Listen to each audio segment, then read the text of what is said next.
Hello friends, मैं मधुमंगल सिन्हा आप सभी को स्वागत करता हूं मेरे चैनल एग्जाम रेगुलर पे। फ्रेंड्स, आज हम डिस्कस करेंगे यूजीसी नेट 2020 का पब्लिक एडमिनिस्ट्रेशन सब्जेक्ट जो है पब्लिक एडमिनिस्ट्रेशन सब्जेक्ट की एक्सपेक्टेड कट ऑफ क्या हो जा सकते हैं, इसके बारे में डिस्कस करेंगे। हाँ फ्रेंड्स, आप इतने परेशान होके इतने पढ़ाई करके आपकी एग्जाम को अटेम्प्ट किया है, आप सभी को मेरे हार्दिक शुभकामनाएं है आपकी सक्सेस हो, ये हमें चाहता हूँ।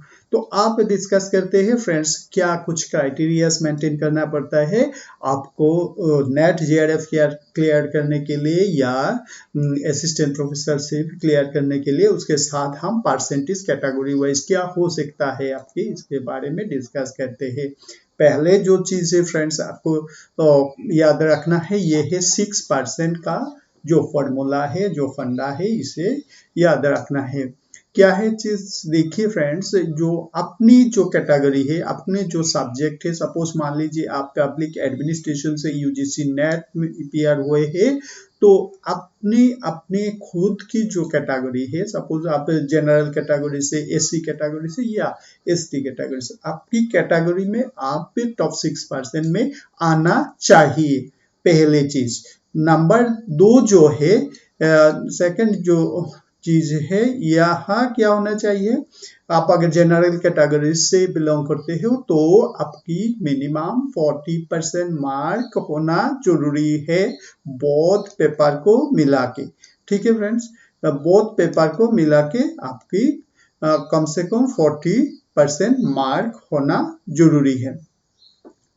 और जो नंबर 3 है, आप अगर जो रिजर्व कैटेगरी से बिलोंग करते हैं, यानी आप एससी हो, एसटी हो, ओबीसी हो या पीडब्ल्यूडी हो या ट्रांसजेंडर जो भी हो, अगर आप क्या है रिजर्व कैटेगरी से बिलोंग करते हो तो आपकी मिनिमम 35% मार्क होना जरूरी है, ये क्राइटेरिया है।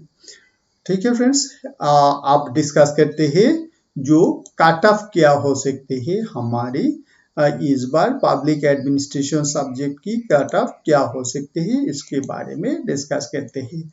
पहले फ्रेंड्स, एक चीज हमें याद रखना है, जो मैंने इससे जो कट ऑफ सेटअप किया है, इसमें इस बार का जो क्वेश्चन पेपर के हार्डनेस क्या है इससे देखा है, उसके साथ साथ जो प्रीवियस ईयर का जो कट ऑफ गया है, इसके साथ कोरोना का जो एस्पेक्ट है, इन सभी चीजों को ध्यान में रखते हुए कट ऑफ को प्रिपेयर किया है। फिलहाल ये तो 95% 6% होने का चांसेस है, और फिर भी 1-2% इधर उधर होने की चांसेस है अपनी कैटेगरी के हिसाब से। कहा कुछ भी ऐसे 1-2% अप डाउन हो सकते हैं।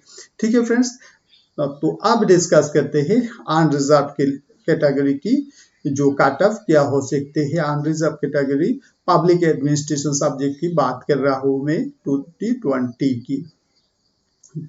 तो पहले अनरिजर्व कैटेगरी की जो कट ऑफ जा सकते हैं, ये 67 से लेके 69 तक होने का संभावना है, जो जेआरएफ के लिए है। 67 से 69 तक होने का बहुत ही संभावना है।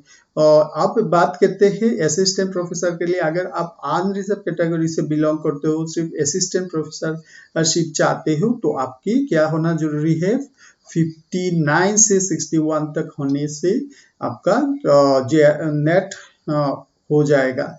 और बात करते हैं ईडब्ल्यूएस कैटेगरी के, यहाँ जेआरएफ के लिए क्या चाहिए, ये मिनिमम 63 से 65% कट ऑफ जाने का चांसेस है।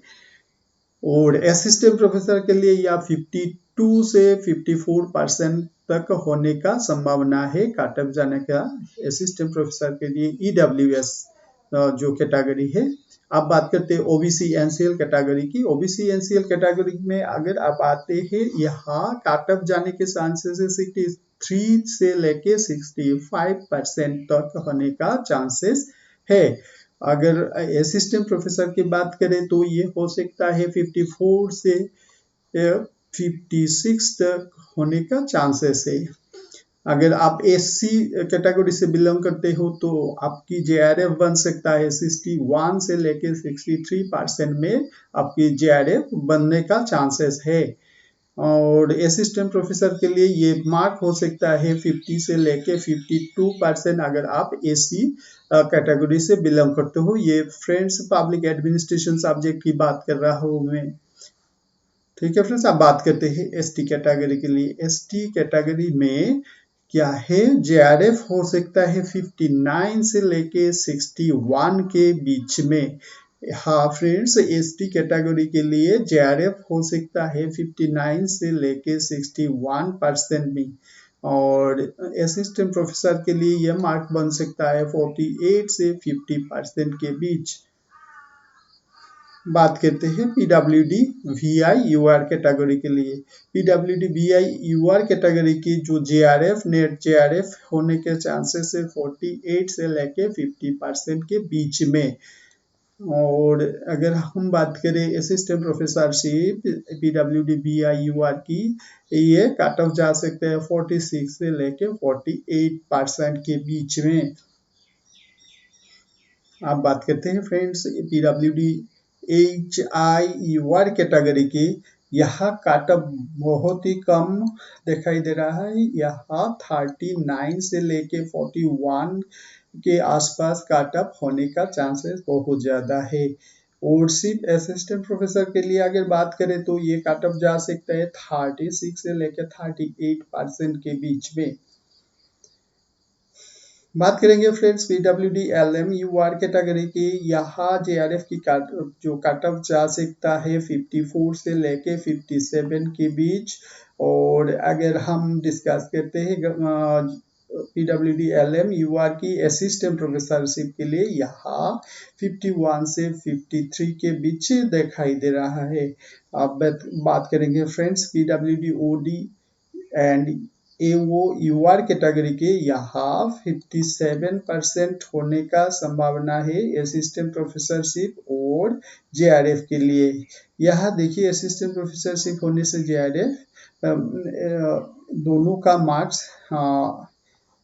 समान दिखाई दे रहा है, क्योंकि इन कैटेगरी में ज़्यादा कैंडिडेट्स नहीं है जिनका जेआरएफ निकालते हैं उनका असिस्टेंट प्रोफेसर भी निकल जाएगा। ठीक है फ्रेंड्स, आज मैंने जो डिस्कस किया है ये जो जिन कैटेगरी में सबसे ज़्यादा कैंडिडेट्स है ज़्यादा फायदा होगा इन कैटेगरी को लेके फ्रेंड्स डिस्कस किया है। अगर फ्रेंड्स आपकी कैटेगरी इसमें नहीं आते हैं तो प्लीज़ आप मुझे कमेंट कर देना। मैं आप ही कमेंट के आंसर के थ्रू आपकी क्या कट ऑफ जा सकता है ये मैं जरूर बताऊंगा। फ्रेंड्स, वीडियो खत्म करने से पहले आप सबसे रिक्वेस्ट है कि प्लीज़ आप मेरे चैनल को सब्सक्राइब करना मत भूलिएगा। अगर सब्सक्राइब नहीं किया तो लाइक शेयर भी जरूर करना, क्योंकि इस चैनल में यूजीसी नेट जेआरएफ के रिलेटेड सभी एस्पेक्ट को मैं ध्यान से डिस्कस करता हूँ और फ्री क्लास भी लेता हूँ। ठीक है फ्रेंड्स, आप सबकी बहुत ही अच्छा रिजल्ट हो इस उम्मीद के साथ आज के डिस्कशन में यहाँ खत्म करता हूँ।